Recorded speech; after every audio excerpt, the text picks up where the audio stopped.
ইয়া আইয়ুহাল্লাযীনা আমানুত্তাকুল্লাহা ওয়াল তানজুর নাফসুম মা কদ্দামাত লিগাদুন ওয়াত্তাকুল্লাহ। আল্লাহ বলেন, হে মুমিন, তোমার হায়াতের সীমানা বাধা নাই, তবে মরণের সীমানা আমি আল্লাহ দিয়ে দিয়েছি। কোন দিন তোমার মরণ হবে আমি আল্লাহ লিখেছি, বাঁচার কোনো সিদ্ধান্ত নাই রে গোলাম। একদিন আমার দরবারে আসতেই হবে, কি নিয়ে আসবা, কি রেখে আসবা, চিন্তা করো, হিসাব মিলাও। এরে নবীর উম্মত আশিক, আল্লাহ পাক রব্বুল আলামিন বলেন, আখিরাতের চিন্তা অন্তরে নিয়ে যদি কোনো আমল করতে চাও, আল্লাহর ভয় তাকওয়া অর্জন করা ছাড়া এটা সম্ভব হবে না। এজন্য আল্লাহ কোরআন নাজিলের শুরুতেও বলেন তাকওয়া, কোরআনের শেষেও বলেন তাকওয়া। যালিকাল কিতাবু লা রাইবা ফীহি হুদাল লিল মুত্তাকিন। আল্লাহ বলেন, আমি কোরআন অবতীর্ণ করেছি একমাত্র মুত্তাকি যারা তাকওয়াওয়ালা তাদের হেদায়েতের জন্য। যাদের মধ্যে আল্লাহর ভয় নাই তাদেরকে কোরআন হেদায়েত করবে না। কোরআন নাজিলের শেষ আল্লাহ তাকওয়ার বয়ান করেন, ওয়াত্তাকু ইয়াওমান তুরজাউনা ফীহি ইলাল্লাহ। ভয় করো ওই দিন সব মানুষ যখন আল্লাহর আদালতে ফিরে যাবে, প্রত্যাবর্তন করবে, পালানোর কোনো সুযোগ হবে না। আল্লাহ বলেন, ওই দিনের ভয় কর। আজকে দুনিয়াতে যতই বাহাদুরি করো, দুনিয়াই তো বাহাদুরি টিকে না। অনেকে টাকার বাহাদুরি করে, ক্ষমতার বাহাদুরি করে, দুনিয়াই তার বাহাদুরি টিকাইতে পারে না। হাসরে কেমনে টিকবে? দুনিয়াই টিকে না। টাকার মাস্তানি, আজ ব্যাংকে কোটি টাকা জমা আছে, কিন্তু নিজের বংশের কেউ ভোগ করতে পারলো না। এই টাকার বাহাদুরি করে কি লাভ? আমি প্রায় সময় বলি, নাম বলি না, কারণ নাম বললেই তো গীবত হয়ে যাবে। তবে হ্যাঁ, কয়েক কারণে গীবত হারাম, হারাম, হারাম। আল্লাহর কোরআন বলে গীবত হারাম, রহমতের নবী বলেন গীবত হারাম। কিন্তু সব গীবতের মধ্য দিয়ে কয়েকটা কারণে গীবত করা লাগবে, গীবত করলে সওয়াব হবে। কয়েকটা কারণের এক কারণ, যদি কেউ ইসলামের ক্ষতি করতে চায় আর যদি উম্মতেরা সেটা অনুভব করতে না পারে, যারা ক্ষতি করবে তাদের নাম নিশানা নিয়ে মানুষকে সতর্ক করলে গীবত হবে। গীবত করলেও সওয়াব, ইসলামের স্বার্থে, ব্যক্তি স্বার্থে না, ইসলামের স্বার্থে। আল্লাহর বান্দা, টাকার অভাব নাই, কয়েক ভাই মিলে টাকার পাহাড় গড়ল। মনে হয় যেন তাদের টাকায় বাংলাদেশ জিন্দা হয়, তাদের টাকায় সরকার চলে। কিন্তু কপাল বড় খারাপ, এত টাকাওয়ালা কয়েক ভাই এমন অন্যায়ের রাস্তায় চলে গেল। মা কয়েকদিন আগে মারা গেছে, এক ভাইও মায়ের জানাজায় উপস্থিত হতে পারে নাই। এই টাকা, এই বাহাদুরি করে কি লাভ হবে? যে মায়ের জানাজায় যেতে পারলো না, কেন? চাইলে পারতো, যায় না কেন? যে জানাজায় গেলে মাইর খাইব, ভিডা খাইব। এই পরিমাণ তাদের চরিত্র ভালো। আল্লাহ হেদায়েত দান করুন। এরে আল্লাহর আশিক, আল্লাহ তাআলা দুনিয়া আমাদের পাঠাইছেন আখিরাতের সম্বল সঞ্চয় করো। দুনিয়া নামক গ্রহটার কোনো মূল্য নাই। বিউটি পার্লারে গিয়ে অনেক কালো মানুষ সাদা হয়ে গেছে, এই সাদা দেইখা পাগল হইও না। অনেক কালো মানুষও সাদা হইয়া বিবাহের সিঁড়িতে বসে। বোকা অনেকে বুঝে না, কিছুক্ষণ পর চেহারায় রৌদ্র লাগে, পানি লাগে, আর সাদা থাকে না, সুন্দর থাকে না। দুনিয়া নামক এই সুন্দর বিউটি পার্লারের মতোই দেখা যায়। চক্ষু দুইটা বন্ধ হয়ে যাবে। তোমার আমার আপন যারা, তোমার আমার নিজের গায়ের জামা কাপড় খুলিয়া রেখে তিনটা সাদা কাফনের প্যাকেট বানায় কবরে পৌঁছায় দিবে। এতদিন আমার ডানে বামে কত ভক্ত, কত আপন, একটু যদি মরিয়া যাই জীবনে কেউ আর নাম নিবে না, মোবাইলের নাম্বার থাকলেও তা ডিলিট করে ফেলবে। আজকে আমি বলি আমার ঘড়ি, আমি মইরা গেলে ঘড়িটা আর একজনে হাতে দিয়ে বলবে এটা আমার। আমার মোবাইল একজনে টেলিফোন করবে, হাফিজ ভাই কোথায়, আমি মইরা গেছি জানে নাই, আর একজনে টেলিফোন ধইরা বলবে কারে দিছো, কায় হাফিজ, কই হাফিজের মোবাইল নিয়ে, এটা আমার মোবাইল। তাহলে আমার আমার যাই বলো কিছুই তো কিন্তু তোমার আমার না। এমনকি চিন্তা করে দেখলাম মরণের জায়গা যে কবর, এটাও তো আমার না। এরে আল্লাহর গোলাম, দুনিয়ায় তোমার কাজ একটা, আখিরাতের বাজার করো। দুপুর বেলা ঘরের মধ্যে মেহমান আসবে, খানা খাইবা, কি পাক হবে? ম্যাডাম বলে তাড়াতাড়ি কোম্পানিগঞ্জ বাজারে যাও, মুরাদনগরে যাও, মাদকাও বাজার করে নিয়ে আসো, দুপুরে মেহমান আসবে। আপনি বাজারে চলে গেলেন, বাজারে গিয়া ইলিশ মাছ কিনলেন, রুই মাছ কিনলেন, গুড়া মাছ কিনলেন, অনেক তরি তরকারি কিনিয়া বাসায় দিলেন, রান্না হয়ে গেল। এবার খাইতে বসিয়া যদি বলেন আমি ইলিশ খাবো না, রুই খাবো না, আমার এই রূপ চাঁদা দাও, বিবি বলবে তুমি কিনিয়া যা আনছো তাই দিতে পারবো। হাজারবার চাইয়া ঝগড়া করতে পারবা, রূপচাঁদা মাছ আমি তোমাকে দিতে পারবো না, কারণ তুমি আনো নাই, চাইলেও দেওয়া সম্ভব না।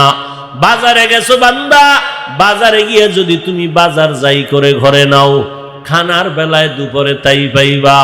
এই দুনিয়াতে তুমি যে এক কাজ করবা, পরকাল জীবনে তুমি তাই পাইবা। দুনিয়াতে নামাজ আপন বানাও, কবরে হাসরে পুলসিরাতে নামাজ তোমাকে সহায় হয়ে কাজ করবে। দুনিয়াতে আল্লাহর কোরআন তেলাওয়াতকে আপন বানাও, কবর পরকাল জিন্দেগি হাসর নাসরে তোমার কোরআন সহযোগিতা করবে। ক্বালা রাসূলুল্লাহি সাল্লাল্লাহু আলাইহি ওয়া আলিহি ওয়াসাল্লাম, ইযা উযিআল মাইয়িতু ফি কবরিহি জাআল কুরআনু ইনদা রাসিহি والصلاة عن يمينه والصيام عن شماله وسائر الحسنات عند رجليه। নবী বলেন মানুষ যখন মরে যায় কবরে রাখে চার যিনি চার দিক থেকে তার সহযোগিতায় দাঁড়ায়। মাথার কিনারায় দাঁড়ায় কোরআন, ডান পার্শ্বে নামাজ, বাম পার্শ্বে থাকে তার সহযোগিতার জন্য রোজা, পায়ের কিনারায় থাকবে নেক আমল। ফেরেশতা আসবে প্রশ্ন করার জন্য, নিষেধ করা হবে আসবা না। কে নিষেধ করছো? বলে আমি এই বান্দার প্রিয় বন্ধু কোরআনুল কারীম। ডান পার্শ্বে যাবে আসবা না।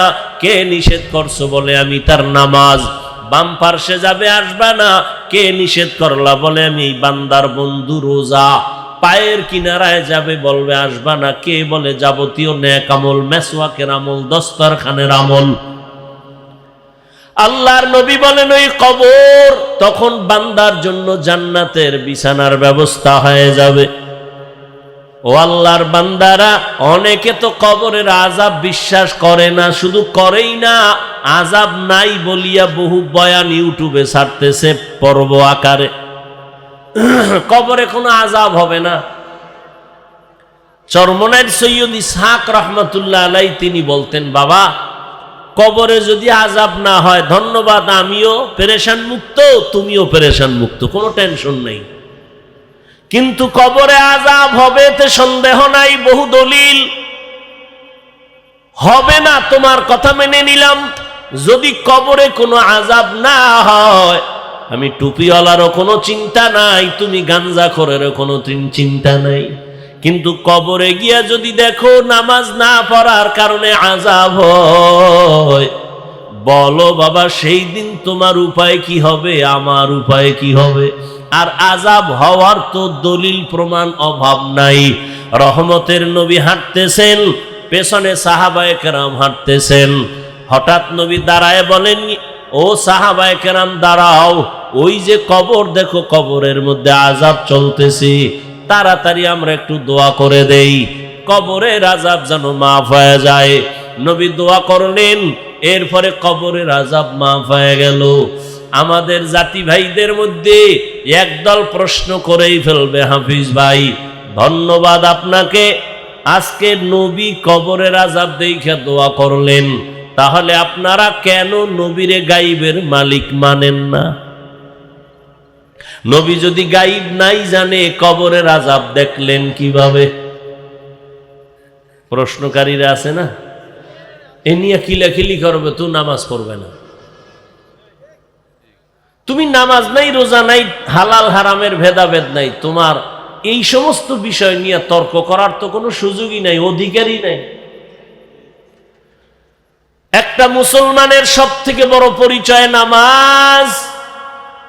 নবী বলেন বাইনাল আবদি ওয়া বাইনাল কুফরি তারকুস সালাহ, বেঈমান আর মুমিনের ব্যবধান হলো নামাজ। বেঈমান নামাজ পড়ে না, মুমিনেরা নামাজ ছাড়ে না। আল্লাহ বলেন বান্দা দুনিয়াতে তোরে পাঠাইলাম, আখিরাতের সম্বল অর্জন কর। তোর দুনিয়াতে চলার জন্য যা প্রয়োজন সব আমি আল্লাহ অগ্রিম আয়োজন করে দিলাম। দুনিয়াতে চলতে তোর পানির প্রয়োজন, আমি আল্লাহ ফ্রি দিয়ে দিলাম, কোনো বিল লাগবে না। দোকান থেকে এক বোতল মাম কিনতে যাও, আধা লিটার 15 টাকা 20 টাকা তোমার টাকা দিতে হবে। আমার আল্লাহর দেওয়া পানি কি পরিমাণ ফ্রি ভোগ করেছো, কয় টাকা বিল দিয়েছো?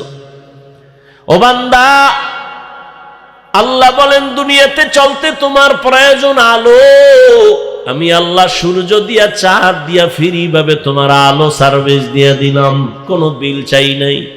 দুনিয়াতে চলতে তোমার বাতাসের প্রয়োজন, আমি ফ্রি করে দিলাম, কোনো বিল লাগবে না। ও বান্দা, তোমার চলার জন্য রাস্তার প্রয়োজন দিলাম, খানার প্রয়োজন তাও আয়োজন করলাম। আমি আল্লাহ গর্তের পিপিলিকেরও খানা দেই, নদীর মাছেরও খানা আমি দেই, উড়ন্ত পাখির খানা দেই, জঙ্গলের প্রাণীর খানাও আমি দেই। বান্দা, তোর খানা কেন আমি দিব না? বরং সারা দুনিয়ার যত প্রাণীরে খানা দেই, সব থেকে প্রিয় খানা এবং হালাল পিওর খানা তোমার জন্য আমি ব্যবস্থা করেছি। মানুষের খানা এত সুস্বাদু, এত পিওর এবং কাবার করে দিয়েছেন যেন নষ্ট না হয়। তুমি ভাত খাবা, চালের দরকার, কাবার লাগায় দিছেন। তুমি রুটি খাবা, গমের দরকার, কাবার দিয়ে দিছেন। তুমি যে কোনো ফল খাও, কাবার থেকে ছুটায় এরপরে খাও, সবগুলো কাবারে আটকায় দিছেন। তোমার জন্য আল্লাহ সব করলেন।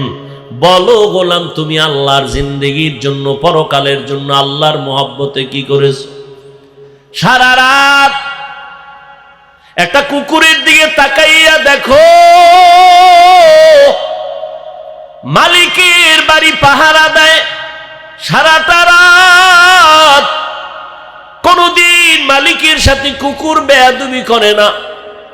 একটু বলবানি রে যুবক বাবা, ওই কুকুর সারা রাত পাহারা দিয়ে বেতন কত পায়? 1 টাকাও বেতন নাই, বরং লাথি আর গালাগালি পায়। আজও পর্যন্ত কোনো প্রমাণ কেউ দিতে পারবা না যে কুকুর মালিকের সাথে বেয়াদবি করেছে। নতুন মেহমান আসছে বাসায়, কুকুর চিনে না, ঘেউ ঘেউ করে আওয়াজ দিছে, মালিক কয় আমার মেহমান থাম। কুকুর ঠান্ডা হয়ে গেল।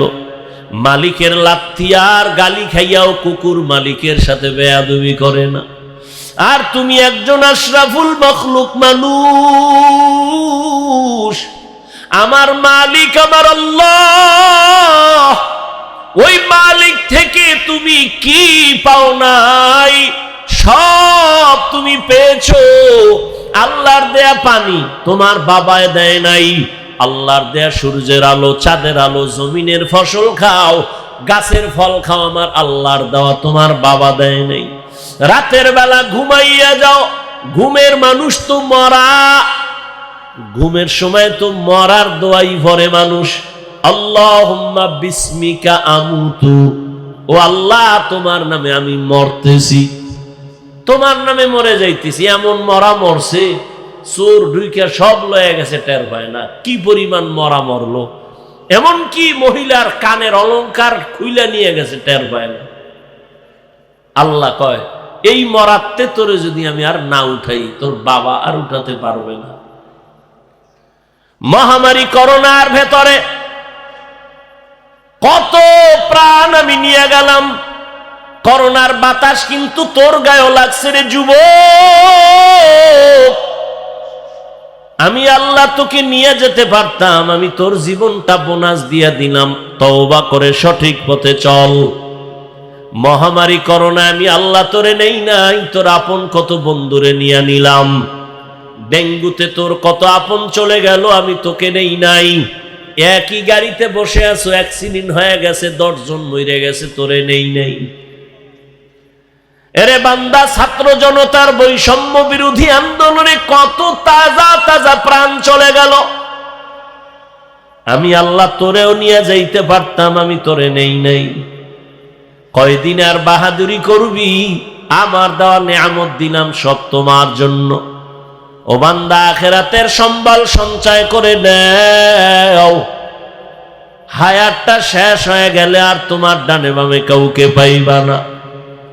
ও আল্লাহর গোলাম, আল্লাহ পাক এ কথা তোমাকে বলে না যে তুমি ব্যবসা ছাড়ো, চাকরি ছাড়ো, তুমি 24 ঘন্টা আল্লাহর হুকুম মতো জিকির করো। আল্লাহ এ আইন করেন নাই, বরং আল্লাহ কত দয়াময়, 24 ঘন্টার প্যাকেট বানায় আমি রাত আর দিনকে মানুষের দিয়ে দিলাম, এর বাইরে কেউ চলার উপায় নাই। তবে এই 24টা ঘন্টার থেকে 22 ঘন্টা সময় তোমার ব্যক্তি কাজে দিয়ে দিলাম, যাও এই 24 ঘন্টার 22 ঘন্টা তুমি ব্যবসা করো, চাকরি করো, লেখাপড়া করো, পার্সোনাল কাজে ব্যয় করো। থাকলো কয় ঘন্টা? মাত্র 2 ঘন্টা সময়। এটা তুমি আল্লাহর মোহাব্বতে আখেরাতের, তোমার কল্যাণে আখেরাতের জন্য তুমি রিজার্ভ করে দাও। তাও একত্রে না। যদি বলতাম একটানা 2 ঘন্টা তেলাওয়াত করতে হবে, বান্দা তোর কষ্ট হতো। আমি যদি বলতাম 2 ঘন্টা একসাথে নামাজে দাঁড়াতে হবে, তোমার কষ্ট হতো। আমি আল্লাহ 22 ঘন্টা তো আলাদা দিয়েই দিলাম, বাকি যে 2 ঘন্টা এটা আমার জন্য না, তোমার কল্যাণে আখেরাতের অ্যাকাউন্টে জমা রাখবা।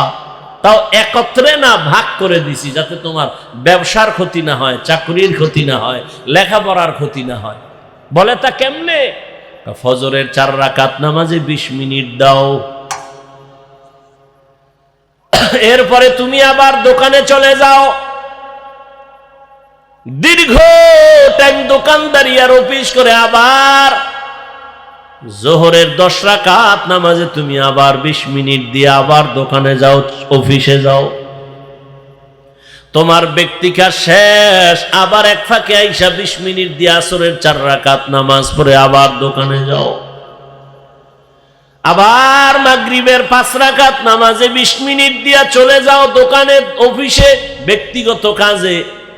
আবার কিছুক্ষণ পরে 9 রাকাত নামাজে সার সময় 20 মিনিট সময় দিয়া বাসায় যাও। বাসায় যাইয়া মা বাবা, পরিবার, সন্তানের হক আদায় করে ঘুমিয়ে পড়ো। আবার ঘুম থেকে উঠা 4 রাকাত নামাজে 20 মিনিট সময় দাও। তাহলে 20 মিনিট কইরা সময় দিয়া তোমার যেন চাকরিরও ক্ষতি না হয়, ব্যবসার ক্ষতি না হয়, লেখাপড়ার ক্ষতি না হয়। এইভাবে আমি আল্লাহ তোরে দয়া কইরা ভাগ করে দিলাম। তোর ব্যবসারও বন্ধ করতে বলি নাই, চাকরিরও ক্ষতি করি নাই। ফাঁকে ফাঁকে গিয়া 20 মিনিট 20 মিনিট 20 মিনিট 20 মিনিট সময় দিয়া নামাজ পড়বি।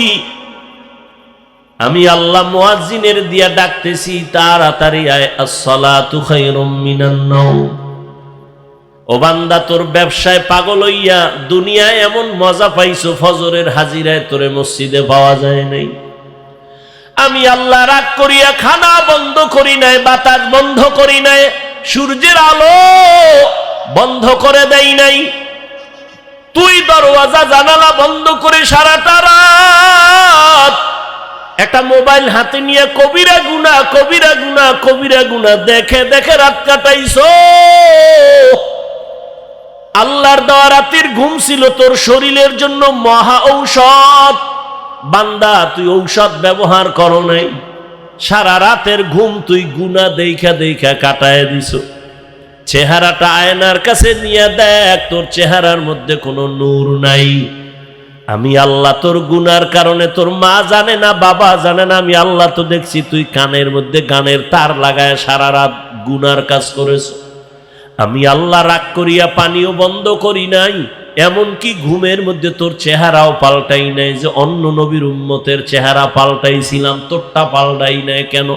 আমার মায়ার নবীর উম্মত, এই জন্য পাল্টাই নাই। তুই আমার মায়ার নবীর উম্মত, আমি আমার নবীরে কতটা মায়া করি। মুসা নবী আমার বন্ধু, ঈসা নবী আমার বন্ধু, ইব্রাহিম আমার বন্ধু, ইউসুফ নবী আমার বন্ধু, ইসমাইল আমার বন্ধু, মুহাম্মদও আমার বন্ধু। তবে ব্যবধান, সব নবী রাসূল আমি আল্লাহ তাআলার আশিক, আর আমি আল্লাহ নিজে শুধু মুহাম্মদের আশিক। ইমামুল আউয়ালিনাল আখিরিন বহরে সাদকা রাহমাতাল লিল আলামিন। কেমন নবী! ওই নবীর উম্মত হওয়ার কারণে তোর গুনাহ করার পরও চেহারা পাল্টাই নেই। অন্য নবীর উম্মতেরা গুনাহ করলে আমি ঘুমের মধ্যে চেহারা পাল্টায় বানর বানায় দিতাম, শুকরের মতো বানায় দিতাম। তুই এর থেকে গুনাহ কম করো না, পাল্টাই না কেন? তুই যে আমার মায়ার নবীর উম্মত। তবে দুনিয়ায় কিছু না কইলেও তোর করা ঘন্টায় হিসাব নিব, রেডি থাক। এরে গোলাম, ফজরের নামাজে ডাকছি আও নাই, আবার আমি জোহরে ডাক দিলাম হাইয়া আলাস সালাহ, তোরে জোহরের হাজিরায় পাওয়া যায় নাই। রাগ না করি আবার আসরে ডাকা হলো, আসরও তোরে পাওয়া যায় নাই। মাগরিবে ডাকা হলো, তুই নাই। ব্যবসা চাকরি ব্যক্তি কাজে ব্যয় করিয়া মাগরিবেও নাই, এশার নামাজেও তোরে পাওয়া যায় নাই। আমি আল্লাহ রাগ এখনো করি নাই, বরং আমি আল্লাহ এবার নিজে রেডি হয়ে গেছি, তোরে ডাকতে আমি আসতেছি। এবার আমি আসতেছি, এতক্ষণ মুয়াজ্জিনের দিয়ে ডাকাইছি, এবার আমি আসতেছি। রাতের যখন গভীর, প্রথম আসমানে আমার আল্লাহ হাজির। অতিও গভীর হয় রজনী যখন, নীরবে প্রভুর নাম জপিও তখন। প্রভুর করুণা যদি পাইবারে চাও, গভীর রাতে উঠে প্রভুর গুণগান গাও।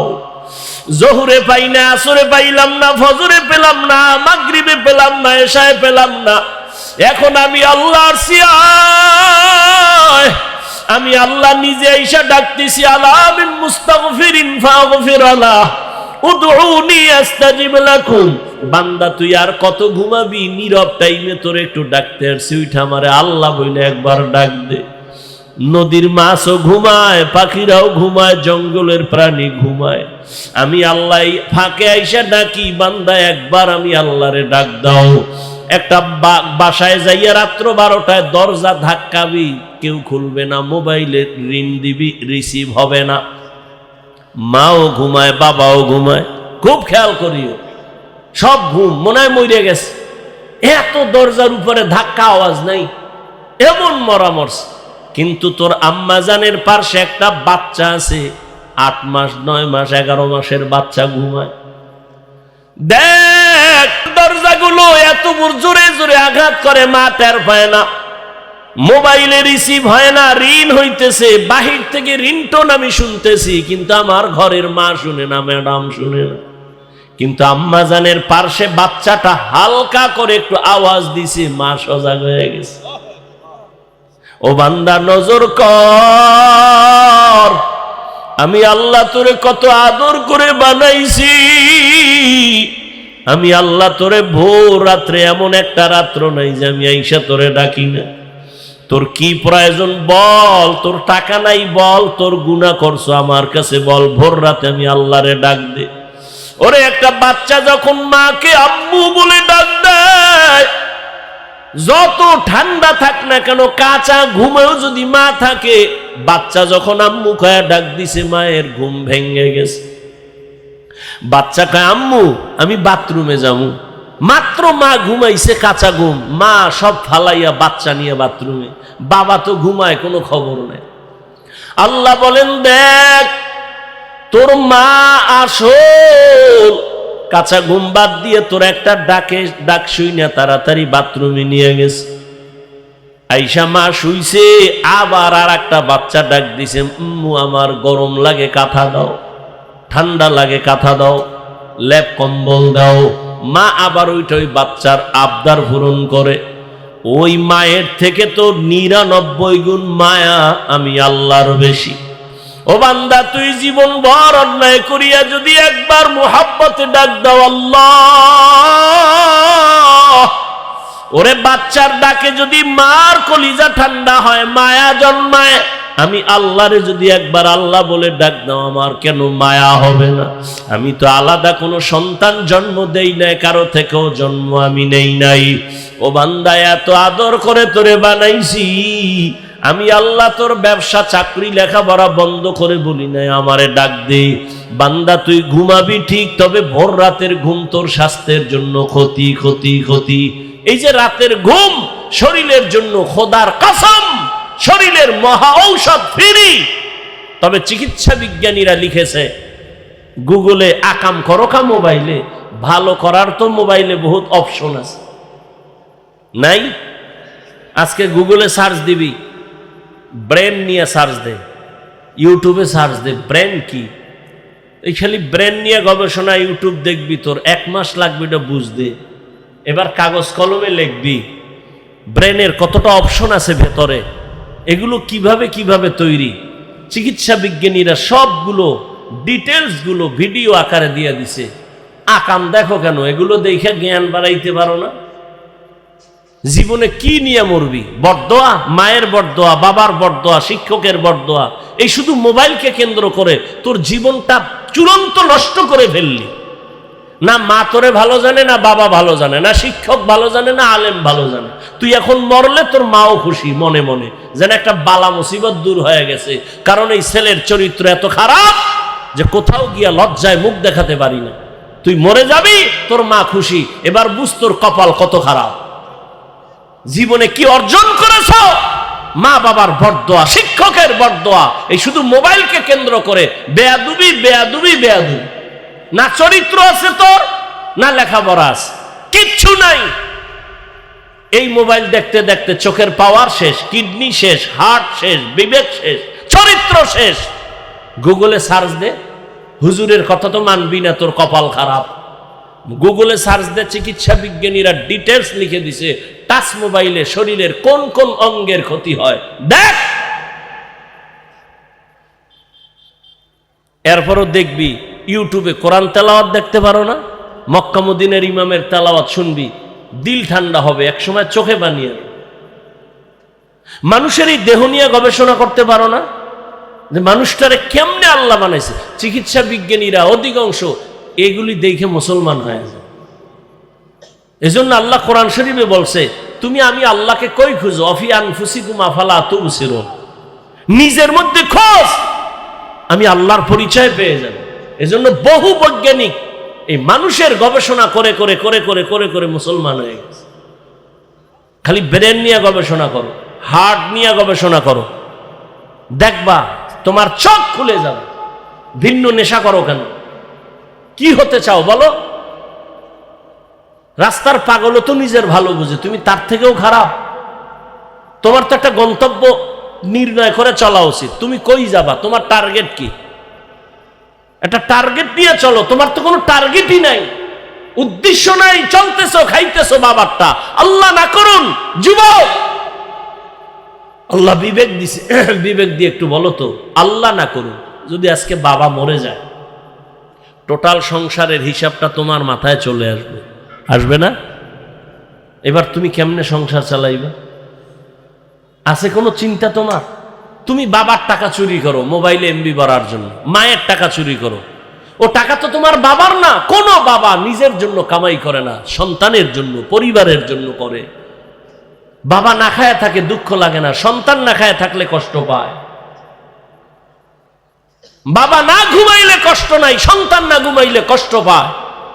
প্রত্যেকটা পুরুষ জীবন পণে কষ্ট করে, ঘাম ঝরায়, ঘুম মারে, শুধু সন্তানের শান্তির জন্য, পরিবারের শান্তির জন্য। না বুঝে ঘরের মহিলা না বুঝেই সন্তানগুলো যদি বুঝতো, কোন স্ত্রী স্বামীর সম্পদ খেয়ানত করত না, কোন সন্তান বাবার টাকা চুরি করত না, অথচ করতেছো। মূলত নিজের সম্পদ নিজে নষ্ট করতেছো। একটা কথা লিখে রাখো, ভুলে গেলে আবার ক্ষতি হবে, বলে যাই লিখে রাখবা, যেই সম্পদ মূল সম্পদ যে কামাই করে বাবা, ওখান থেকে যদি স্ত্রী বা সন্তান খেয়ানত করে, কোটি টাকা কামাই করলো, ওই সংসারে কোনোদিন বরকত হবে না, আল্লাহর কসম। তাহলে তুমি তোমার সম্পদ নষ্ট করো। বাবাই মরে গেলে তো তুমিই মালিক। একটা মহিলা চিন্তা যদি করতো, স্বামী মরে গেলে তো আমার, তাহলে আমি কেন এই সম্পদ খেয়ানত করি? এই চিন্তাই তো নাই। গুনাহের পথে সম্পদ ব্যয় করে নিঃস্ব হয়ে যায় সন্তান, খবর নেই জীবনে কি অর্জন করেছে। আমি যে এতক্ষণ বয়ান শুনাইছি তোমাকে, যুবকদেরকে বলছি, আমি কি একবারও বলছি আমি পাঁচকল্লি পড়ছি তোরাও পড়, নাইলে জাহান্নামে যাবে? বলছি? আমি কওমি মাদ্রাসার সন্তান, তুমি কওমিতে যাও, না হয় জাহান্নামে যেতে হবে, বলেছি? আমি তাবলিগের লাইনের সন্তান, আমি পীরের মুরিদ, একবারও বলছি তুমি তাবলিগ আর পীরের কাছে না গেলে ধ্বংস? বলি নাই। কি বলি এবার শুনো। তাহলে আমি কি বলতে চাই? আমি টুপি মাথায় দেবা এটা বলি নাই, হুজুর হও তাও বলি নাই, কওমি মাদ্রাসায় যাও তাও বলি নাই, তাবলিগে যাও তাও বলি নাই, গেলে ধ্বংস হবা না গেলে ধ্বংস হবা তাও বলি নাই। যাও আলহামদুলিল্লাহ। তবে আমি মূল কথা বলতে চাই কি শুনো। তুমি স্কুলে পড়ো, কলেজে পড়ো, আলহামদুলিল্লাহ, কেউ দোয়া না করলে আমি দোয়া করি তোমার জন্য। তুমি স্কুলেই পড়ো, সারবানা স্কুলের পড়া, কলেজ সারবানা, খবরদার। এটা আমার ব্যক্তিগত তোমার উপরে ওপিনিয়ন। আমি তোমাকে দোয়া করতেছি, এখানের লোকগুলো আমিন বলবে, কবুল হবে, আমি শুধু দোয়া করি। তুমি স্কুলে পড়ো, ধন্যবাদ তোমাকে। কলেজে পড়ো, ওই পড়া সারবানা। চাকরিজীবী ভাই, চাকরি করো, সারিও না। যারা ব্যবসা করো, করো ব্যবসা, দোয়া করি, সারিও না। তুমি ব্যবসায়ী হও, চাকরিজীবী হও, ডাক্তার হও, ইঞ্জিনিয়ার হও, প্রফেসর হও, ছোট্ট দাবি, বেয়াদব হবা না। আমার ওয়াজ তোমার জন্য এতটুকুই, বেয়াদব হবা না। যদি ডাক্তার হইয়া বেয়াদব হও, তাসলিমার মতো জুতা খায়া দেশ থেকে পালাতে হবে। অতএব ডাক্তার হও, তবে ডাকাত হয় না, বেয়াদব হয় না। বলবে বেয়াদব মানি, তিনটা পয়েন্টে বেয়াদবি চূড়ান্ত, করলেই তোর ধ্বংস, খোদার কসম ধ্বংস হবেই হবে তোর জীবন। তিনটা স্থানে বেয়াদবি করলে, মা বাবা, শিক্ষক, ওলামায়ে কেরাম। মা বাবার সাথে বেয়াদবি করবি, আল্লাহর জাতের কসম তুই মরার আগে পঙ্গু হয়ে যাবে, তোর কপালে শান্তির মরণ হবে না। শিক্ষকের সাথে বেয়াদবি করবি, তোর বিদ্যার জগৎ থেকে তুই রাস্তার পাগল হয়ে যাবে। আমি বহু পাগল দেখছি রাস্তায় শীতের দিনে হাঁটে, ল্যাংটা, কিন্তু ইংলিশে কথা বলে। ভাবতাম, অনেক আগের কথা, ভাবতাম পাগল কেন ইংলিশ বলে, পাগল কেন আরবিতে কথা বলে। আমি দেখেছি, আল্লাহ সাক্ষী, কি পাগল হয়ে কি ইংলিশ শিখলো? না, ভেবে ভেবে বহুদিন পরে আমার দিলে আসলো, না, এই পাগল হয়ে ইংলিশ শিখে নাই, আরবি শিখে নাই, স্কুলের ভালো ছাত্র ছিল, বেয়াদবি করে পাগল হয়েছে। মাদ্রাসার ভালো ছাত্র ছিল, শিক্ষকের সাথে বেয়াদবি করে পাগল হয়েছে। নাম্বার 3, আলেমদের সাথে বেয়াদবি করবা না। চাই সেটা দূরের থেকে হোক, কাছের থেকে হোক, ডাইরেক্ট হোক, ইনডাইরেক্ট হোক, করলে কি হবে? জীবনে চরিত্র আর ভালো করতে পারবা না। কারণ এই দুনিয়ায় মা, আমি হাফিজুর রহমানের জন্য দোয়া করছে ঠিক, কিন্তু এই চেয়ারে বসানোর ক্ষেত্রে আমার আম্মা জান দোয়া করছে, হাতে কলমে আমাকে এই পর্যন্ত উঠানের পেছনে আমার সব থেকে অবদান আমার শিক্ষক, আমার ওস্তাদ। আমাদের বরিশালের গ্রামে কয়, মা বাপ বানায় সন্তানের ভূত, শিক্ষক বানায় পুত। অর্থাৎ সন্তান মানুষ বানায়। তো যেই শিক্ষক তোমাকে শিক্ষিত বানালো, সায়েন্স শিখাইলো, দস্তখত শিখাইলো, বাংলা কথা বলা শিখাইলো, ইংলিশ শিখাইলো, আরবি শিখাইলো, সে তোমার কাছে আজকে খারাপ হয়ে গেল একটা মোবাইলের কারণে। ডাক্তার হও, আদোবালা ডাক্তার হও, ইঞ্জিনিয়ার হও, আদর্শবান ইঞ্জিনিয়ার হও, জীবন ধন্য হয়ে যাও। কবি নজরুলের ইতিহাস পড়ো, তোমার মতো সারা রাত মোবাইলে যদি আকাম করত, কোনোদিন কবি নজরুল হতে পারত না। তুমি কি হতে চাও? সারা রাত মোবাইলে গুনাহ করে কি হতে চাও? এরে আমার কলিজার যুবক, জীবনে তো কম গুনাহ করো নাই, বলো আর কত রাত তুমি ঘরের মধ্যে মোবাইলে কবিরা গুনাহ করলে তোমার মনের আশা মিটবে, তারপরে তওবা করবা। এরে আমার কলিজার যুবক, জীবনে তো মেয়েদের চরিত্রের উপরে হামলা কম করো নাই, বেয়াদবি মাফ করিও, বুঝাবার জন্য বলি। আর কত মাইয়ার জীবনটার উপরে হামলা করার পরে তোর মনের আশা মিটবে, তারপরে তওবা করবি বল। জীবনে তো পার্কে পার্কে কম ঘোরো নাই, আর কত শতবার পার্কে গেলে তোর মনের আশা মিটবে, তারপরে তওবা করবি বল। আজকে পায়ে ধইরা ধইরা বয়ান করি যুবক, যদি এই বয়ানটা 12 মাস না 6 মাস যদি হিন্দুদের মন্দিরে যায় করতাম, ওরা সব মদিনার আশেক হয়ে যাইত। অথচ তুই মুসলমান, এত বড় মহামারী গেল, এরপরেও তওবা করো না রে বাবা। অথচ এবার বাস্তবে আসো, দেখো তো তোমার মতো যুবক জীবনে মাদ্রাসায় পড়ে নাই, আলিফ বাতাও শিখে নাই। বলো তোমার মতো যুবক স্কুলে পড়ে, কলেজে পড়ে, জেনারেল লাইনে থাকিয়াও 5 বেলার নামাজ পড়ে, সত্য কথার সাক্ষী দেওয়া আসেনি। বাস তোমার ওয়াজ শেষ। তুমি এবার একা একা খালি সব সময় চিন্তা করবা আমার কপালে কার অভিশাপ লাগছে। তোমার লাইনের যুবকটা যদি স্কুলে পড়ে নামাজ পড়ে, তুমি কেন পারো না? তোমার কপাল কেন খারাপ? তোমার মতো যুবক রাস্তায় গাড়ি চালায়, নামাজ ছাড়ে না, বলো তুমি কেন পারো না? তোমার কপালে কার অভিশাপ লাগছে একটু ভাবো রে বাবা। তোমার মতো যুবক র্যাব, আর্মি, পুলিশ, বিডিআর এর চাকরি করে, নামাজ ছাড়ে না, বলো তুমি কেন পারো না?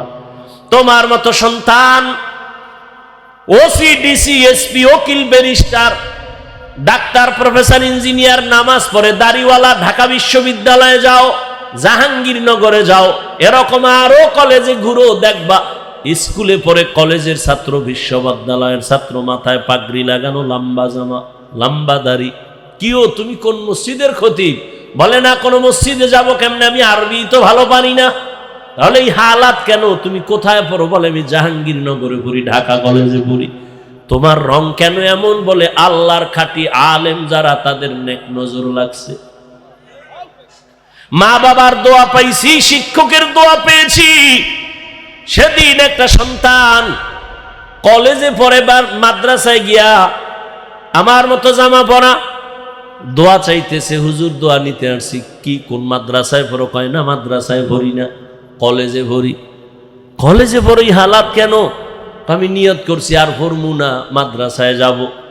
কোন ক্লাসে পড়ো? কয় আমি 9 শেষ করে ফেলেছি, আমি 8, 9 শেষ করেছি, এখন বাদ দিয়ে দিতে চাই। আমি বললাম কার পরামর্শ? কয় আপনার। আমি কি মাত্র আসলি আমার সামনে, তুই আমার পরামর্শ নিছস? কয় না নেই নেই। তো নিবিনি, মানবিনি? বলে হ্যাঁ। আমি বললাম কলেজ আর ছাড়া যাবে না, ওয়াদা কর। কলেজে থাইকা ডাক্তার হবি, তোর মতো ধর্মীয় লাইনের আল্লাহর মোহাব্বত আলা ডাক্তার দরকার, ইঞ্জিনিয়ার দরকার, এমপি দরকার, এসপি দরকার। কারণ আমার দেশের সব এসপি, ডিসি, ওসি যদি 5 ওয়াক্ত নামাজি হইতো, আমার এই সমাজে কোরআনের বয়ান করতে কোনো বেনামাজি সুদখোরের অনুমতি নেওয়া লাগতো না। এরে নবীর আশিক উম্মতের দল, আজকে তুমি নাক টেনে ঘুমাও দেশ স্বাধীন স্বাধীন বলিয়া। এত চালাকি করিও না রে বাবা, বেশি নাচানাচি কইরো না, পিডা কিন্তু আবার আসতেছে কপালে। কারণ দেশ স্বাধীন যদি হইতো, চট্টগ্রামে আইনজীবীর গলায় ছুরি চালায় কেন?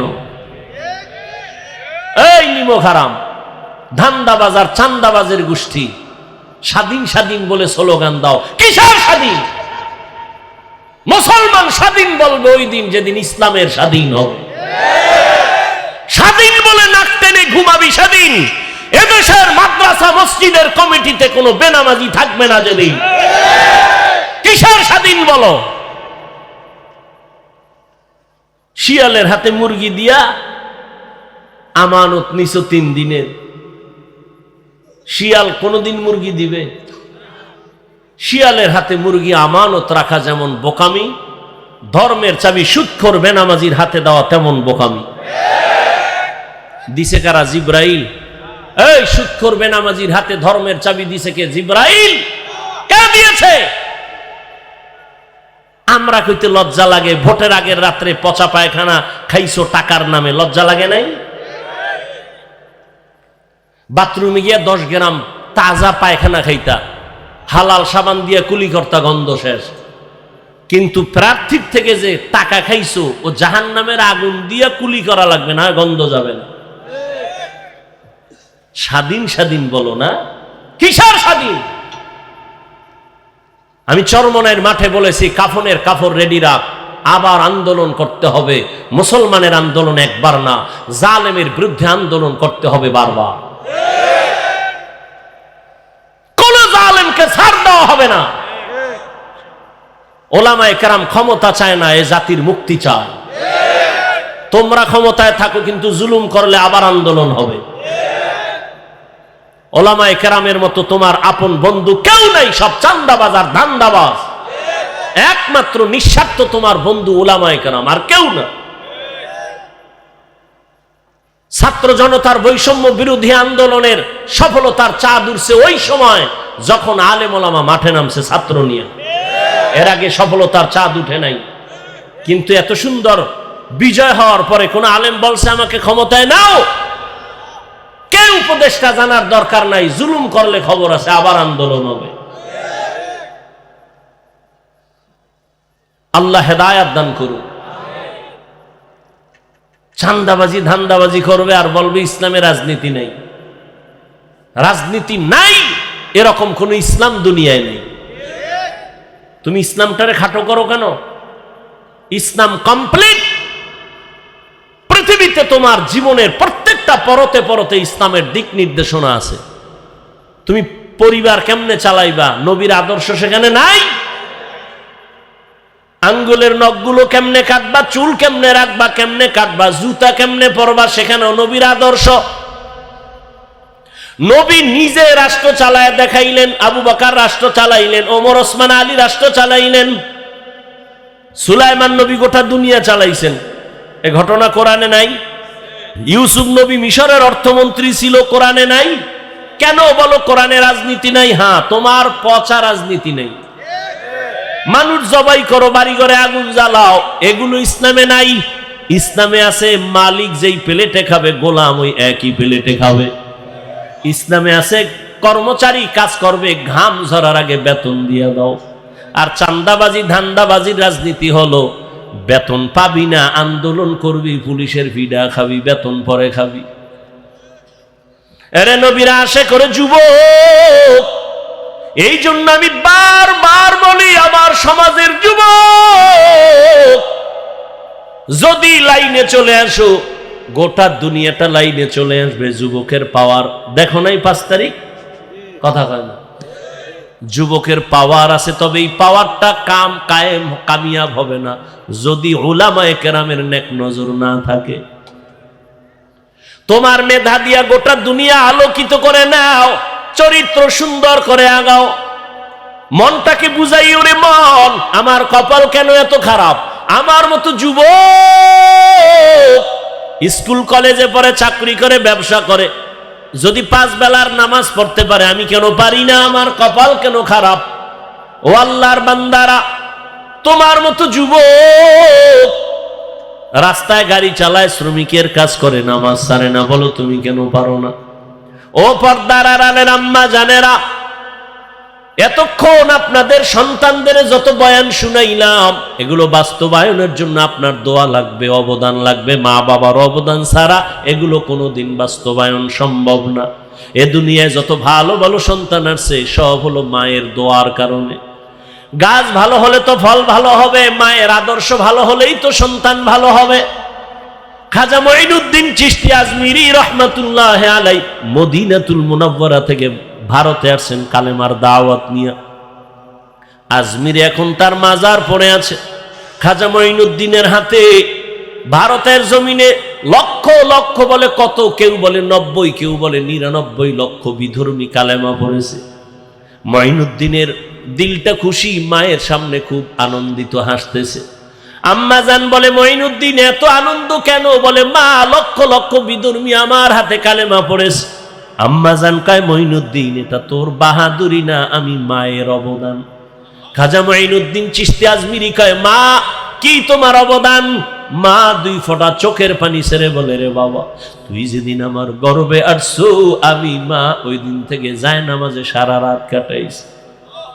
রাতের গভীরে সেজদায় পড়ে কান্না করেছি আর বলেছি হে মালিক, আমার সন্তানটাকে তোমার ওলি বানাইয়া পাঠাইও। শুধু তাই না, তুই যখন দুনিয়াতে আসছ আমি তোরে যতদিন দুধ পান করাইছি, আমি মা আল্লাহর কসম করে বলি এক ফোঁটা দুধও তোর মুখে বিনা অজুতে দেই নাই। যেই মা বাচ্চাকে বিনা অজুতে দুধ পান করায় না, ওই সন্তান ভালো হবে না। তুমি গাঞ্জাখোর কি ভালো হবে? এরে আম্মা জান, আপনারা তো খাজা মঈনুদ্দিনের মায়ের মতোই তো দামি মা, আপনারা তো সাহাবায়ে কেরামদের মায়ের মতো মা, আপনারা তো আয়েশা রাদিয়াল্লাহু আনহার মতো দামি নারী, ফাতেমা রাদিয়াল্লাহু আনহার মতো দামি নারী, খাদিজা রাদিয়াল্লাহু আনহার মতো দামি নারী। এরে আম্মা জান, কেন পারেন না আপনারা পর্দা করে স্বামীর মাল হেফাজত করবেন? এই অঞ্চলে আপনার মতো বহু মহিলা আছে, খবর নেন। 5 ওয়াক্ত নামাজ পড়ে, বেপরদায় চলে না, মোবাইলে চরিত্র বিক্রি করে না, স্বামীর মালের খেয়ানত করে না, সন্তানগুলো দিনের পথে চালানোর জন্য চেষ্টা চালায়। মা আপনি কেন পারবেন না? কয়দিন আর দুনিয়ায় থাকবেন? ভালো একটা আদর্শ ডাক্তার ও সন্তান যদি রেখে যান, ওই সন্তান আদর্শবান বানায় যাবেন। ডাক্তারি করবে, ফাঁকে ফাঁকে কোরআন তেলাওয়াত করবে, নামাজ পড়ে মায়ের জন্য দোয়া করবে। এরে আম্মা জান, অনুরোধ করে বলি, আপনার সন্তানকে ডাক্তার বানাবেন, ইঞ্জিনিয়ার, প্রফেসর বানাবেন, বেয়াদব বানাবেন না।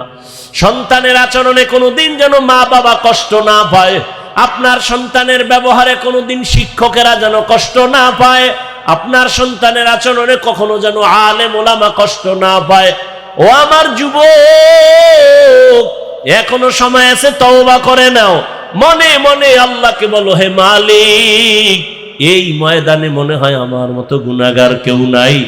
জীবনে কত দাড়ি কাটলাম, বেপরদায় চললাম, নামাজ ছাড়লাম, কত আর এই বাহাদুরি করব, তো দিন দিন দুর্বল হয়ে যাই, রোগ বেড়ে গেছে। কোন দিন যেন মরণ আসবে, আল্লাহ তওবার নিয়ত করতেছি, আর নামাজ ছাড়বো না, দাড়ি কাটবো না, বেপরদায় চলবো না।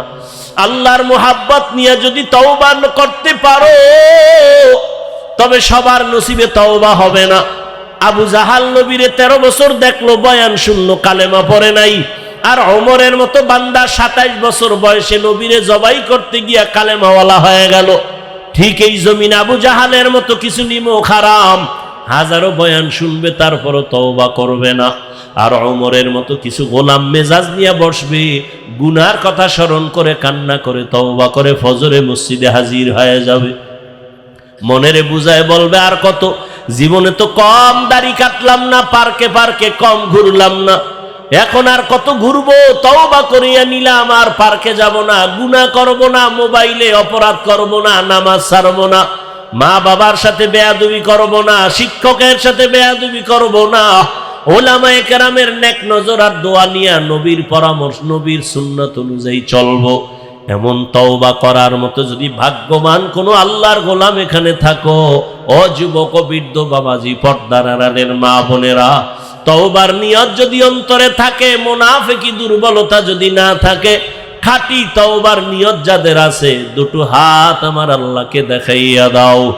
আয় আল্লাহ, হাতগুলো কবুল করে নেন, তওবা কবুল করে নেন, তওবার উপরে মজবুত হইয়া চলার মতো তৌফিক দান করেন, আমিন। আলহামদুলিল্লাহি রাব্বিল আলামিন, ওয়াসসালাতু ওয়াসসালামু আলা সাইয়্যিদিল আমবিয়াই ওয়াল মুরসালিন ওয়া আলা আলিহি ওয়া আসহাবিহি আজমাইন। ইয়া আরহামার রাহিমিন, ইয়া আরহামার রাহিমিন, ইয়া আরহামার রাহিমিন। রব্বিরহামহুমা কামা রাব্বায়ানি সগীরা। اللهم إنك عفو كريم تحب العفو فاعف عنا. اللهم إنا نسألك رضاك والجنة ونعوذ بك من سخطك والنار. আল্লাহুম্মা ইন্না নাউযু বিকা মিনাল বারাসি ওয়াল জুনুনি ওয়াল জুযামি ওয়া সাইয়্যিল আসকাম রাব্বি ইশরাহ লি সাদরি ওয়া ইয়াসসির লি আমরি ওয়াহলুল উকদাতাম মিন লিসানি ইয়াফকাহু কওলি রব্বানা লা তুযিগ কুলুবানা বা'দা ইয হাদাইতানা ওয়া হাব লানা মিন লাদুনকা রাহমাহ ইন্নাকা আনতাল ওয়াহ্হাব। ও দয়ার মালিক, আমরা গুনার বোঝা নিয়ে আপনার দরওয়াজায় হাজির। ওলামায়ে কেরাম, মুরব্বী, হাজী সাহেব, কত ব্যবসায়ী, চাকরিজীবী, পর্দার আড়ালের কত মা বোনের, আমার কলিজার যুবক ছাত্র ভাই, গুনার বোঝা নিয়ে আপনার দরওয়াজায় হাজির হয়েছি। শয়তানের ধোকায় পড়ে গুনাহ করে নাপাক করেছি আমার জীবন। আজ তওবার নিয়াত করলাম, আর গুনাহ করব না, আর নাফরমানি করব না। আয় আল্লাহর নামাজ ছাড়ব না, মা বাবার সাথে বেয়াদবি করব না, দাড়ি কাটবো না, বেপরদায় চলবো না। ওলামায়ে কেরামের দোয়া নিয়া, পরামর্শ নিয়া, শিক্ষকের দোয়া নিয়া নবীর তরিকা মেনে চলবো। মেহেরবানি করে আমাদের তওবা কবুল করে নেন, গুনাহমুক্ত জীবন দান করেন, তওবার উপরে মজবুত হইয়া চলার তৌফিক দান করেন আল্লাহ। এ মাহফিল কবুল করে নেন, আয়োজনকারী সহযোগিতাকারীদের কবুল করে নেন, মাদ্রাসা কবুল করে নেন, এলাকায় শান্তি দান করেন, ব্যবসায়ী, চাকরিজীবী যারা বরকতি জিন্দেগির হালাল রিজিক দান করেন। আয় আল্লাহ, প্রত্যেক ঘরে শান্তির বাতাস দান করেন। মা বোনদের আবেদা পর্দা নিশি বানায় দেন, সন্তানগুলো নেককার বানায় দেন। আয় আল্লাহ, সারা দুনিয়াবাসীকে মাফ করে দেন, বাংলাদেশ শান্তির দেশ বানায় দেন। বিদেশে যারা ব্যবসা চাকরি করে হেফাজত করেন। আয় আল্লাহ, সুন্নাতওয়ালা জিন্দেগি দান করেন, সন্তানগুলো নেককার বানায় দেন, লেখাপড়া পরীক্ষায় কামিয়াবি দান করেন। আমার কলিজার প্রত্যেকটা যুবকের দিনের খাদেম বানায় দেন। মোবাইলের গুনাহের থেকে হেফাজত করেন আল্লাহ, মোবাইলের গুনাহের থেকে হেফাজত করেন আল্লাহ, মোবাইলের গুনাহের থেকে হেফাজত করেন আল্লাহ। পরস্পরে হিংসা দূর করে তাকওয়া মুহাব্বত বাড়ায় দেন। নবীজির রওজা মোবারক বাইতুল্লাহ জিয়ারতের জন্য কবুল করে নেন। আয় আল্লাহ, মা বাবা যারা আমাদের দুনিয়ায় নাই, ইয়াতিমের মতো সন্তানেরা হাত তুলেছেন, সবার কবর জান্নাত বানায় দেন। যারা বেঁচে আছেন হায়াত বাড়ায় দেন, অসুস্থ যারা সুস্থ বানায় দেন আল্লাহ। আয় আল্লাহ, গুনাহের প্রতি ঘৃণা জমায় দেন, আপনার খাস ওলিদের বন্ধু বানায় দেন। উলামায়ে আহলে হকের বিজয় দান করেন, বাতিলের মোকাবেলায় বিজয় দান করেন। আয় আল্লাহ, আমার প্রত্যেকটা কলিজার যুবকের দ্বীনের হেদায়াত দান করেন, হেদায়াতের নূর দিয়া সিনাটা ভরপুর করে দেন আল্লাহ। ওলামায়ে কেরামের বিজয় দান করেন, ওলামা তোলাবা উম্মতের অন্তরে ইজ্জত বাড়ায় দেন, মুহাব্বত আর রওব বাড়ায় দেন। আয় আল্লাহ, মুখালেফের মুআফিক বানায় দেন, জাহেরি বাতিনি দুশ্মনের মোকাবেলায় বিজয় দান করেন। চলার পথে আমাদের জান মাল আহাল পরিবার কুদরতের দ্বারা হেফাজত করেন। আয় আল্লাহ, মেহেরবানি করে আমাদের দিলের নেক আশাগুলো পূরণ করে দেন, পথকে আমাদের জন্য আসান করে দেন, সহজ করে দেন। ইজ্জতের জিন্দেগি দান করেন, নিরাপদের জিন্দেগি দান করেন। সারা দুনিয়ায় খেদমতের জন্য কুদরতের দ্বারা কবুল করে নেন। বরকতি হালাল বেশি বেশি রিজিকের ব্যবস্থা করে দেন। হাসবুনাল্লাহু ওয়া নি'মাল ওয়াকিল, নি'মাল মাওলা ওয়া নি'মান নাসির। সাল্লাল্লাহু তাআলা আলা খাইরি খালকিহি মুহাম্মাদিন ওয়া আলা আলিহি ওয়া আসহাবিহি আজমাইন। আমিন আমিন আমিন برحمتك يا أرحم الراحمين. الأمي وعلى آله وسلم تسليما. وبعد فأعوذ بالله من الشيطان الرجيم. بسم الله الرحمن الرحيم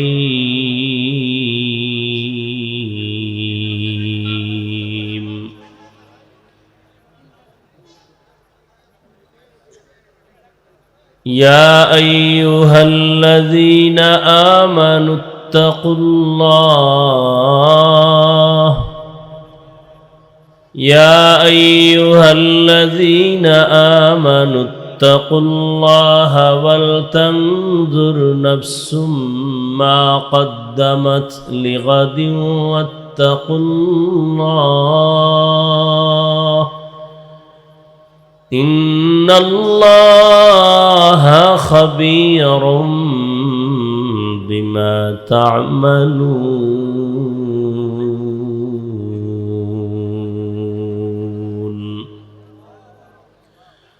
وقال النبي صلى الله عليه وآله وسلم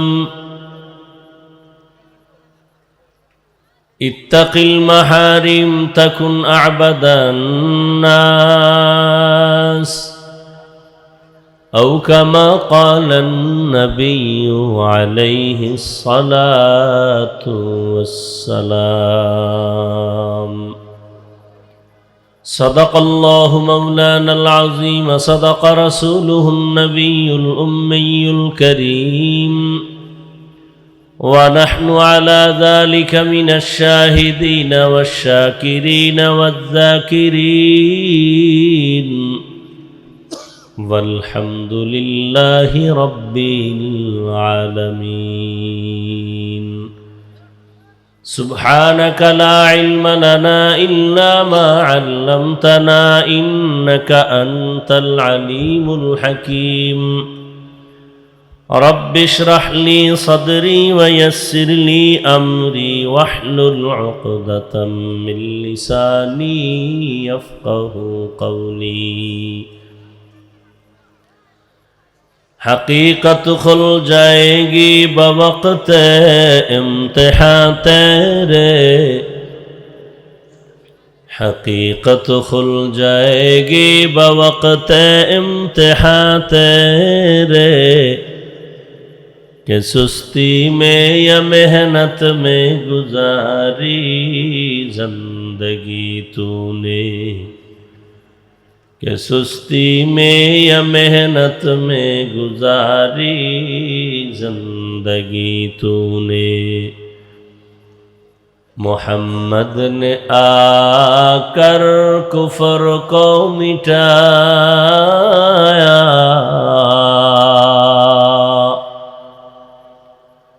محمد نے آ کر کفر کو مٹایا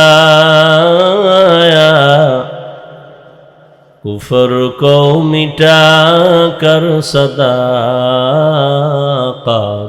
بتایا کفر کو مٹا کر صداقت بتایا.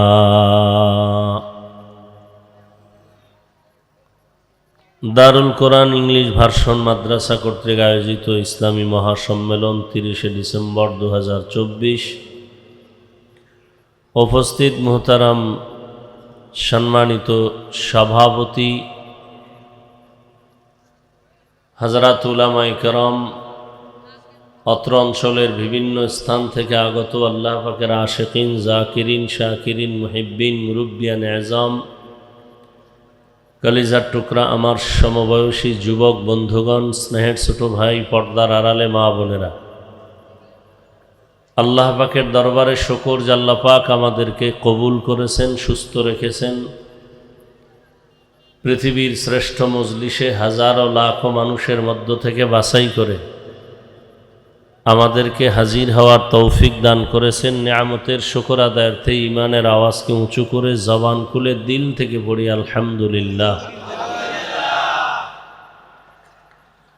দরুদ ও সালাম সৈয়দুল মুরসালিন রাহমাতুল লিল আলামিন শফিউল মুজনিবিন খাতামুন নবিয়্যিন সৈয়দুস সাকালাইন ইমামুল মুরসালিন হযরত মুহাম্মদুর রাসূলুল্লাহ সবাই পড়েন সাল্লাল্লাহু আলাইহি ওয়া আলিহি ওয়াসাল্লামের উপর। নবীজির নামে দরুদ পড়লে লাভ না ক্ষতি? একবার পড়বেন সাল্লাল্লাহু আলাইহি ওয়া আলিহি ওয়াসাল্লাম, 3টা পুরস্কার পেয়ে যাবেন।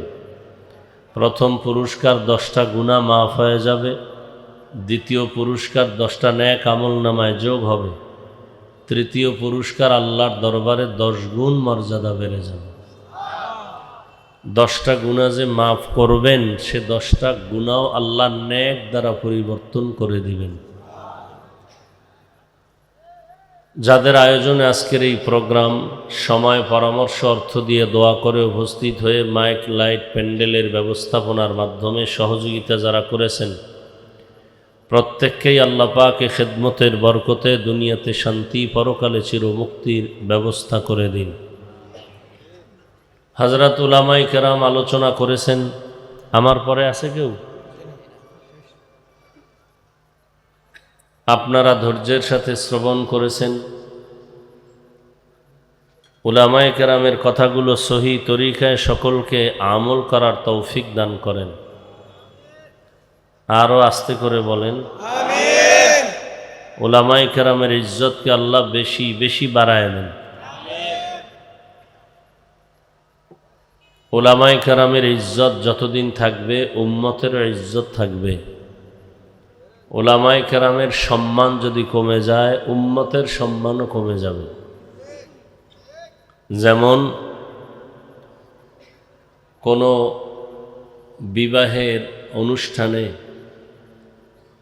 আসল যিনি বর হন, সে যতটা সম্মান পায়, তার সাথী যাত্রীরাও সে সম্মান পায়। আর সে যেখানে অপমানিত হয়, তার যাত্রীরাও অপমানিত হয়। এ কথাগুলো এজন্য আমি বলতেছি যে কিয়ামত পর্যন্ত আর কোনো দিন এক মুহূর্তের জন্য নবী আসবেন না। নাকি আপনাদের এলাকায় আসেন? কিয়ামত পর্যন্ত নবী আর আসবেন না, সাহাবায়ে কেরাম আসবেন না, আউলিয়ায়ে কেরাম, আইম্মায়ে কেরাম কেউ আসবেন না। কিয়ামত পর্যন্ত এই জাতিকে সঠিক পথের সন্ধান দিবেন, দুনিয়াতে শান্তি, পরকালে মুক্তির পথ দেখাবেন একমাত্র উলামায়ে কেরাম। সমস্ত দুনিয়ার বিধর্মীদের এক কঠিন ষড়যন্ত্র। আমাদের কিছু অন্ধ মুসলমান, এরা বুঝে না ষড়যন্ত্র কি, যে উলামায়ে কেরামের প্রতি যদি মানুষের ঘৃণা জমানো যায়, তাহলে মানুষ আর আলেমকে পছন্দ করবে না, তাদের পেছনে নামাজ পড়বে না, তাদের বয়ানও শুনবে না। তো ইসলাম বন্ধ করে দেওয়াও বলা লাগবে না, অটোমেটিক ইসলাম বন্ধ হয়ে যাবে, দ্বীনের আলো দুর্বল হয়ে যাবে।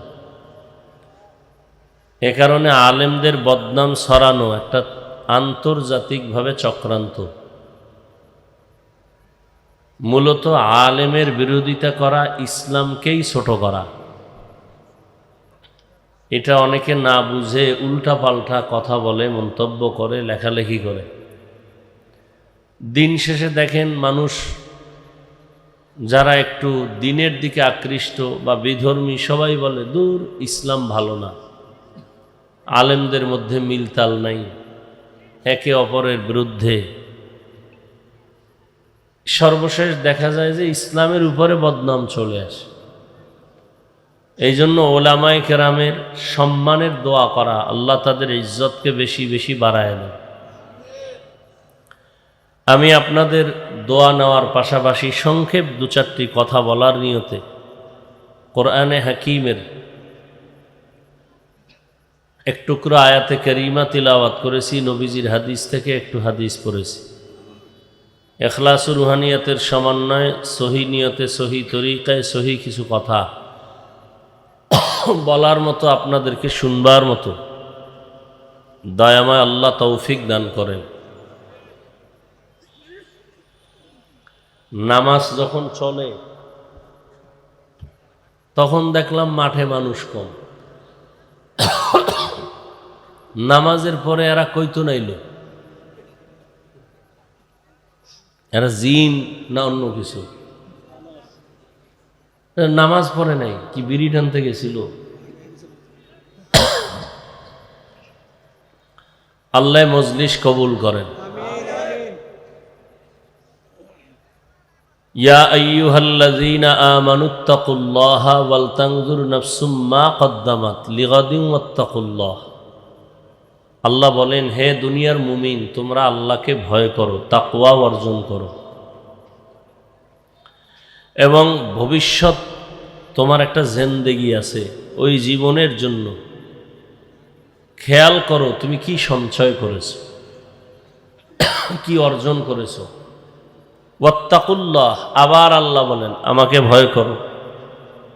ইন্নাল্লাহা খাবীরুম বিমা তা'মালুন, তুমি যা করো এ বিষয়ে আল্লাহ সম্মুখ অবগত। আল্লাহর অজানা কিছু নাই। দুনিয়ার সকলকে ফাঁকি দেওয়া সম্ভব, আল্লাহকে ফাঁকি দেওয়া সম্ভব না।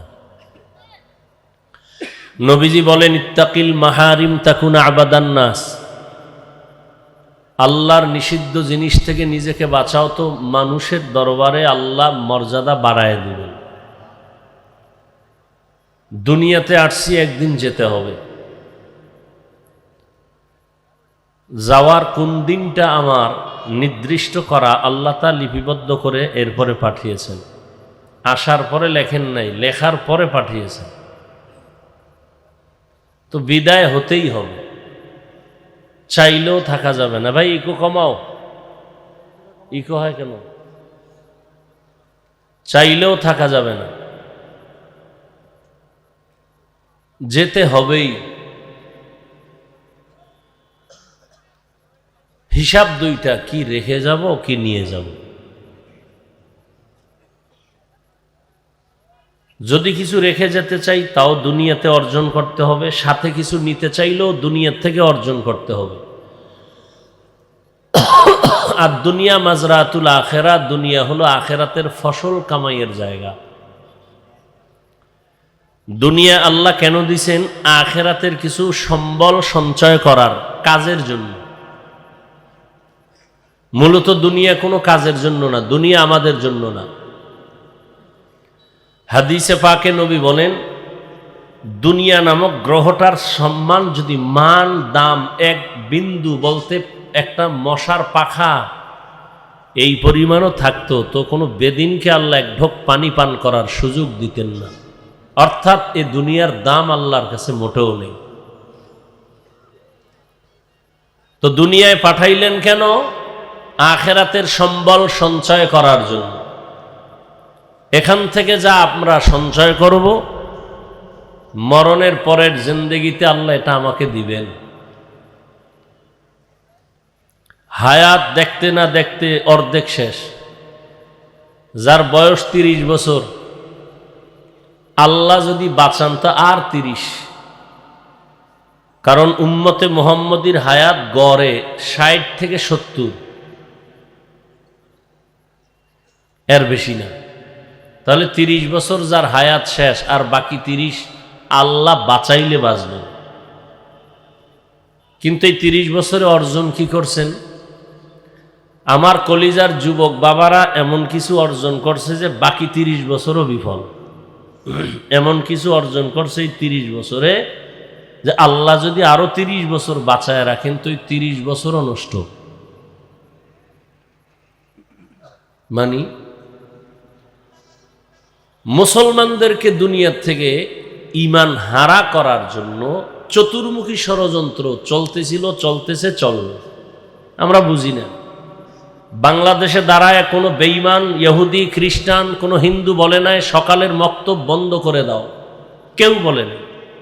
কিন্তু এমন আকাম করছে, এমন অপকৌশল করেছে, এমন চূড়ান্ত চক্রান্ত করেছে যে মুয়াজ্জিন যখন আজান দিতে উঠে ঠিক সেই টাইমে মা উঠে তার বাচ্চাকে কেজিতে পাঠাবার জন্য।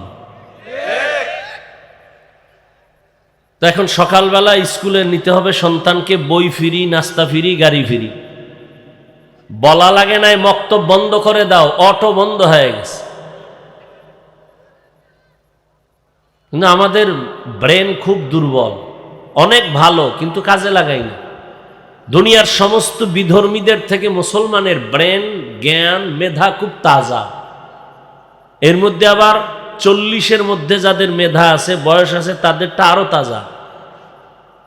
বয়সের কারণে তাদের মেধা একটু দুর্বল। কিন্তু আমার যুবকরা গুনাহ করতে করতে করতে করতে চরিত্র মেধা সব নষ্ট করে ফেলেছে। দুনিয়ার সব বিধর্মীরা মোবাইল হাতে দিয়ে দিছে। হুজুরের হাতেও মোবাইল, যে হুজুর না তার হাতেও মোবাইল। হুজুর তো গান দেখবে না, তো হুজুরের কেমনে এই আকামে ঢুকান যায়, তার এবাদত ক্ষতি কেমনে করা যায়? হুজুর তো গান দেখবে না, মেয়ে দেখবে না, তো কি করা যায়? কয় যে ইউসুফ জুলেখার নাটক বানাও, ফেরাউন আর নমরুদের নাটক বানাও। এই নাটক দিয়া এবার হুজুরদের আটকায় দিছে। হুজুর এখন ইউসুফ জুলেখার নাটক দেখে। আজান হয়ে গেছে, হুজুর নামাজ আসতেছে, একটু বাকি। কি দেখেন আপনি? কয় না, হারাম কিছু দেখি না। কি দেখেন? কয় ইউসুফ নবীর কাহিনী দেখতেছে। বাস, তার অন্তরে ঢুকছে এটা গুনাহ না। এভাবে দেখতে দেখতে একদিন জামাত শেষ, আর একদিন তার নামাজ কাজা হয়ে গেছে। এক পর্যায়ে এভাবে নষ্ট হতে হতে সে ঈমান আর আমল থেকে অনেক দূরে। যদি এই হয় আমার হুজুরের হালাত, তো আমার উম্মতের হালাত কি হবে? আমি শুরুতেই বলছি, এই জাতি আর কোনোদিন নবী পাবে না, সাহাবী পাবে না কোনোদিন, আর ওমর ওসমান আলী কোনোদিন, আইম্মায়ে কেরাম, ইমাম বুখারী, ইমাম মুসলিম, ইমাম তিরমিজি পাবে না। এই জাতি ইসলাম চিনবে, আল্লাহ চিনবে, জান্নাত চিনবে আলেম দিয়ে। এই জন্য আলেমের উপরে টার্গেট, এদের সম্মান কমাও, এদেরকে বিতর্কিত বানাও। আল্লাহ হেদায়াত দান করুন। আর ক্যামেরা তো ওপেন করাই আছে। হ্যাঁ, একজনে হাত দিছে আমারে সালাম দেওয়ার জন্য, আমি লঙ্গি পিনতেছি, ফট করে হাত দিয়ে ফেলাইছে। এমনকি আমি লঙ্গি ছাইড়ে দিয়ে হাত বাড়ামু, সে তো হাত দিয়ে ফেলাইছে। আর একজনে ফাট করে ছবি তুলে ফেলাইছে। কি হইল? হুজুর এই ব্যক্তির সাথে মুসাফা করে নাই, অহংকারী। আমার এই বদনামটা ছড়াইল কে? কোনো হিন্দু, কোনো বেঈমান? আমার ভাই মুসলমান। সেই একটা আবেগে ছবি তুলে ছাইড়ে দিছে। বাস, এবার ট্রল চলতেছে, আলেমদের বদনাম, আলেম ভালো না, অমুক হুজুর খারাপ, অমুক হুজুর খারাপ। এইভাবে দোষ খুঁজলে, গ্রামে একটা কথা বলে আমাদের, কম্বল বাঁচলে কিছুই থাকে না। এরকম দোষ ছাড়া আছে কে? বলেন তো আমার যুবক বাবারা, শিক্ষিতরা, দোষ ছাড়া কে আছে? এভাবে যদি একজন একজন আলেমের দোষ ধরেন, তো ইসলাম আর কই? অমুক আলেম খারাপ, অমুক আলেম খারাপ, অমুক আলেম খারাপ, তার এই দোষ, তার এই দোষ। ওই আমি মাঝে মাঝে বলি, হিংসা কেমন জিনিস?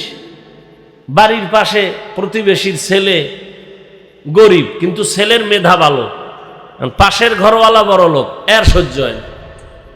একজনে কয়, সাহেব অমুকের ছেলে তো এখন ক্লাস 8-এ উঠে গেছে, দূর বাদ দাও, ও জীবনে কাজে লাগবে না, ও লেখাপড়া কি করবো, পরীক্ষায় পাশ করতো না। উম্মা ফাইনাল পরীক্ষার রেজাল্ট যখন বের হয়ে গেছে, খবর পাইছে যে সে golden A plus. Sir golden A plus, বাদ দাও, গোল্ডেন পাইলে কি হবে, ওর জীবনে আর চাকরি হবে না। এক পর্যায়ে লেখাপড়া শেষ করে চাকরিও হয়ে গেছে। স্যার চাকরিও হয়ে গেছে, চাকরি থাকলে কি হবে, বেতন থাকবে না। শুনে না, বেতন হাই স্কেল। কিছুদিন পর কয়, বেতন পাইলে কি হবে, বেশি দিন টিকবে না।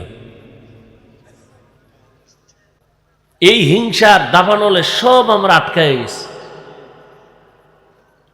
গীবত করতে করতে করতে করতে করতে করতে প্রত্যেকটা মানুষের মুখ দুর্গন্ধময় হয়ে গেছে।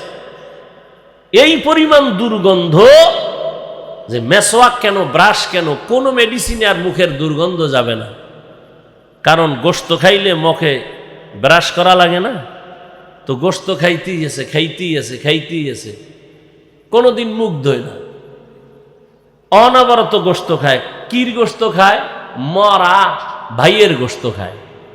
জেন্দারটা খাইলে তুই তো মরাটা, মরা ভাইয়ের গোশত খায় বয়ে বয়া। নবীজি বলেন, এক সাহাবী বদনাম করতেছে, কয় আরে খেলাও দাও, যে দাঁত খুঁজে। কয় না, ওইটা নিয়ে দাঁত খুঁজো কেন? কয় গোশত ঢুকছে দাঁতে। কয় ইয়া রাসূলুল্লাহ, আমি 1 মাস হয়েছে গোশতের লগে দেখা নাই, মাত্র গোশত খাইলা? বলে ইয়া রাসূলুল্লাহ, তার মানে? বলে এই যে তুমি অমুকের বদনাম বললা, আল্লাহর কোরআন মরা ভাইয়ের গোশত খাওয়ার সমতুল্য। খেলাল করো। আল্লাহর রাসূল বলছেন গীবত এটা জেনা করার থেকেও মারাত্মক। ইয়া আইয়ুহাল্লাযীনা আমানু ইজতানিবু কাসীরাম মিনাজ-জন ইন্না বা'যাজ-জন্নি ইসমুন ওয়া লা তাজাসসু ওয়া লা ইয়াগতাব বা'যুকুম বা'যা আইয়ুহিব্বু আহাদুকুম আন ইয়াকুলা লাহমা আখিহি মাইতান ফাকারিহতুমুহু ওয়াত্তাকুল্লাহ ইন্নাল্লাহা তাওয়াবুর রহিম।